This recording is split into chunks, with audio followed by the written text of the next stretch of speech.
Olá pessoal, tudo bem? Sejam bem-vindas, bem-vindos ao canal.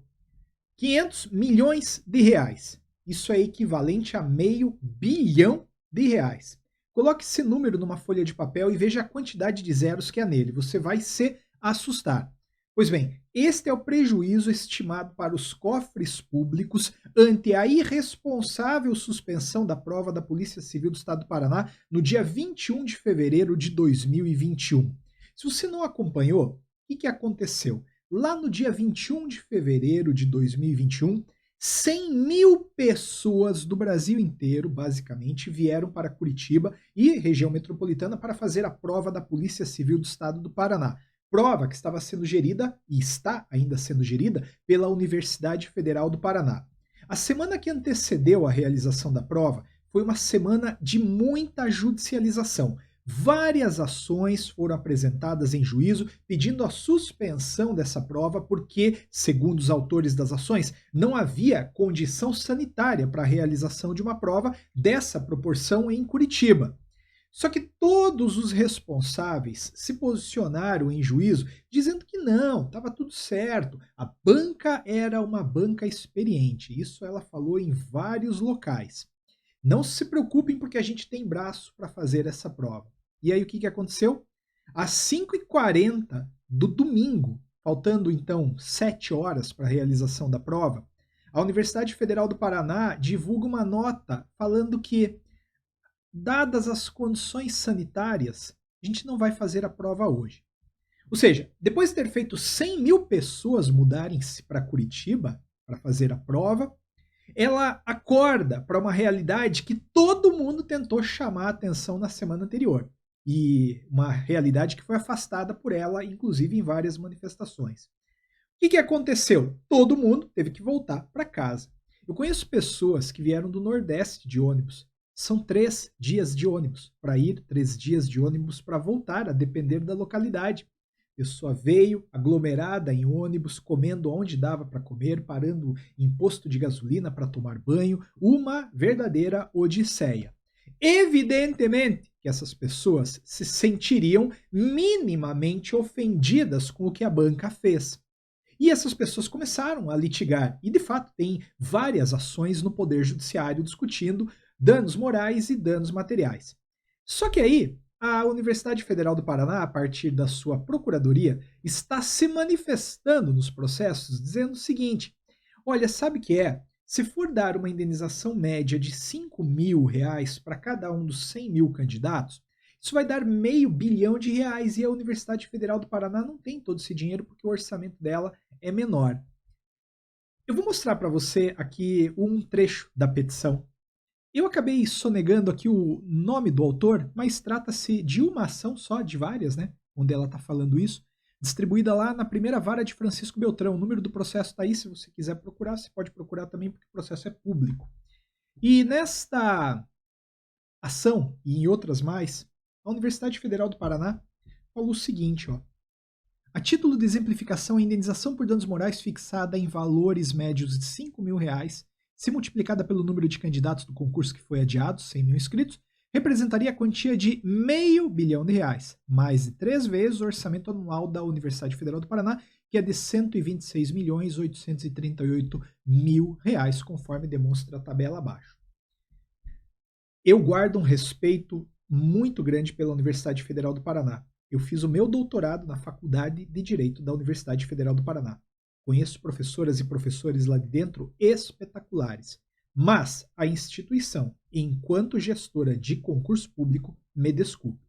Será que alguém não pensou nisso antes? Tipo, será que se a gente cancelar, ainda que momentaneamente, né, um concurso, depois de ter feito 100 mil pessoas virem para Curitiba para fazer a prova, será que as pessoas vão aceitar isso bem? Será que ninguém vai judicializar?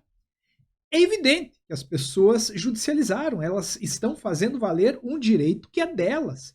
E o Poder Judiciário, embora de forma dividida, está reconhecendo isso em favor dos autores. Danos materiais, basicamente, até onde eu conheço, todos os juízes estão dando. Danos morais, alguns estão dizendo que não, porque a suspensão do concurso também não gera dano moral. Eu concordo que suspensão de concurso não gera dano moral numa situação aleatória. Olha, tivessem cancelado uma semana antes, beleza, não haveria que se falar em indenização por dano moral. Mas no dia da prova, depois que 100 mil pessoas mudaram para Curitiba, falaram, pode voltar embora porque não vai ter prova, tá? O que a Universidade Federal do Paraná esperava? Que não ia ter judicialização? Quer dizer, não havia um planejamento estratégico para alguém lá numa mesa falar assim, olha, será que talvez, assim, porventura, numa hipótese remota, distante, as pessoas não vão judicializar e vai causar um grave prejuízo para os cofres públicos? Prejuízo para o cofre público, que em verdade é prejuízo para a gente, porque não existe dinheiro público. Todo dinheiro que está no âmbito do poder público foi retirado de uma tributação que você pagou, que seu pai pagou, sua mãe pagou, alguém pagou. Então você pode ter certeza que 500 milhões de reais divididos por 210 milhões de habitantes, você é devedora de R$ 2,38, tá bom? Por conta dessa irresponsabilidade. O que a gente espera do Poder Judiciário? Olha, felizmente, o Tribunal Regional Federal da Quarta Região, é a minha impressão, é um tribunal muito responsável, muito responsável. E o que a gente quer é que o tribunal e todos os juízes, evidentemente, que compõem, fora aqueles também das suas outras comarcas, né, julguem com base na Constituição, com base na lei, não com base na calculadora. Porque a calculadora é um instrumento de trabalho do administrador público dentro da Universidade Federal do Paraná. 1, 2, 3 semanas antes da prova, deveriam ter feito essa conta. Não agora, esperando que o Poder Judiciário o faça. Eu desafio a Universidade Federal do Paraná a também fazer uma conta. Quanto que uma aglomeração dessa não impactou em termos de contaminação em Curitiba? E aí eu não estou falando só de reais, não. Aí eu estou falando de uma coisa que é muito mais valiosa, que é a vida. Já pararam para fazer essa conta? Havia indicadores de que tudo estava dando errado. E ainda assim insistiram.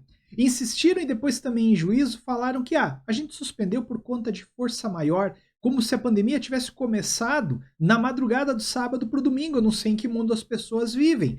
Uau, estamos tendo uma pandemia, vamos suspender a prova agora que 100 mil pessoas vieram para Curitiba.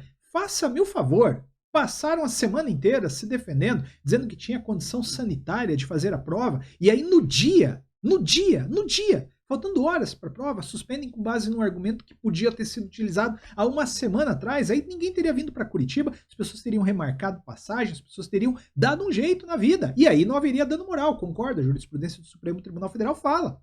Agora, nessas condições, olha, lamentável, e até agora, não vi um pedido de desculpa. Não vi um pedido de desculpa de ninguém da Universidade Federal do Paraná, do Estado do Paraná. O que acontece entre os dois é aquela história do filho feio não tem pai, né? Ninguém quer saber de quem é a criança e fica um jogando para outro. E o concurseiro, nessa história, fica vendido, fica vendida. Eu realmente espero uma resposta à altura do desrespeito que a Universidade Federal do Paraná fez com mais de 100 mil candidatos, com suas famílias, com o bolso, com a vida, eventualmente, dessas pessoas. Obrigado. Se esse vídeo fez algum sentido para você, se você acha que alguma coisa está errada nesse concurso aí, deixa seu comentário. Eu realmente queria saber o que você pensa, tá legal? Grande abraço, nos vemos no próximo vídeo de Direito Constitucional.